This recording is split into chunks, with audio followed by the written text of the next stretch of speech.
Okay, Thomas Freed here on Thomas Freed channel and tax-freedom.com and irszoom.com. So, what's the true inflation rate? I've said before in previous videos that they're manipulating the statistic, the CPI, the Consumer Price Index, from which the inflation rate is calculated. And I've said that they're typically hiding about 10% of the inflation that occurs. And the way they've done this across time is by removing the products and commodities that had become too expensive. When houses became too expensive, they said, oh, well, not everybody buys a house, so we'll just take it out. When milk became too expensive, oh, well, not everybody drinks milk, we'll just take it out. So they have removed the products from the CPI index to intentionally keep the inflation rate that they talk about lower than it actually is when they talk about it. So how can we tell what the true inflation rate is? Well, why don't we take a look at the rawest form of inflation, the price of money. And how do you assess the price of money? Well, you compare the paper fiat currency that we're using, the Federal Reserve notes that people think are dollars, but which are not, because a note is evidence of debt, not evidence of an asset, and money is an asset, not a debt. But if you want to know what the inflation rate, all you have to do is compare the price of your fiat currency to the price of gold. When Joe Biden took office in January of 2020, the price of gold was $1,600 an ounce. Today, 3.5 years later, the price is $2,400 an ounce, just under $2,400. That means the price of gold has gone from $1,600 to $2,400. It's raised $800 or 50% of the price it was 4 years ago at $1,600. It's risen 50% in 3.5 years. Let's give them a break and call it 4. So 50% across 4 years is 12.5%. And it's running a little higher than that because we called it 4 years when it's only 3.5. So let's just round it off at 13%.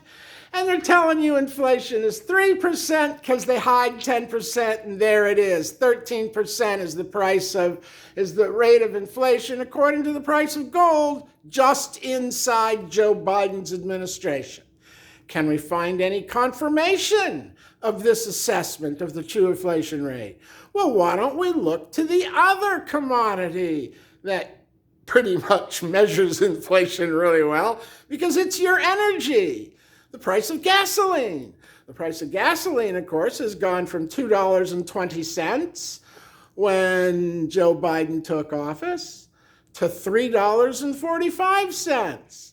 So it's gone from $2.20 to $3.40, $3.30 to $3.45. It's gone up over $1.10, which is 50% of the $2.20 it was in 2020 when Biden took office. So again, we see you had 50% increase in price across 4 years, or 12.5%, and it wasn't quite 4 years, so it's 13%. Both gold and gasoline tell you the true inflation rate across the last 4 years is running at an average of 13%. Not 3%. And it didn't max out at 9, it maxed out at 19%. And you think I'm wrong? Go to the store. Check the prices. See if it isn't up this much across the board. Everybody knows the food is up more than 10%. The price of all the food has gone up 20 to 30%.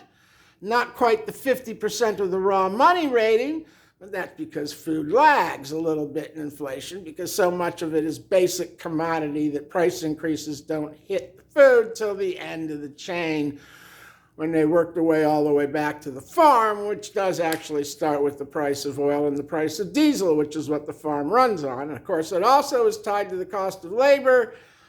And that's where your inflation is coming from. It's from the devaluation of the dollar and the higher costs associated with energy and labor, across the board at every single step of production, manufacture, distribution, and consumption.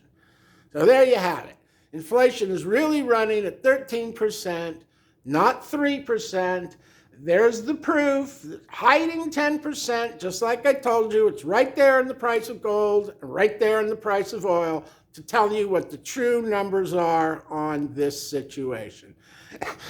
And that's pretty bad. 13% is pretty bad. Biden's got to go, or we're going to have a depression. And if Trump gets into office, he's going to need a Republican Senate and a Republican House. So I don't think you can vote for Trump and then vote for Democrat legislatures and senators and things will get better. If you don't vote this whole ticket straight red, this country's going down the tubes, because they'll just do to Donald Trump what they did before. Try and sue him for everything he does to save the country by killing these worthless inflationary giveaway spending programs that has America paying for everything all over the planet while getting no viable or economic benefit out of the expenses. Literally, Joe Biden is subsidizing our enemies and passing out the cash all over the planet. That doesn't help the inflation rate much either. Okay, we'll be back with more.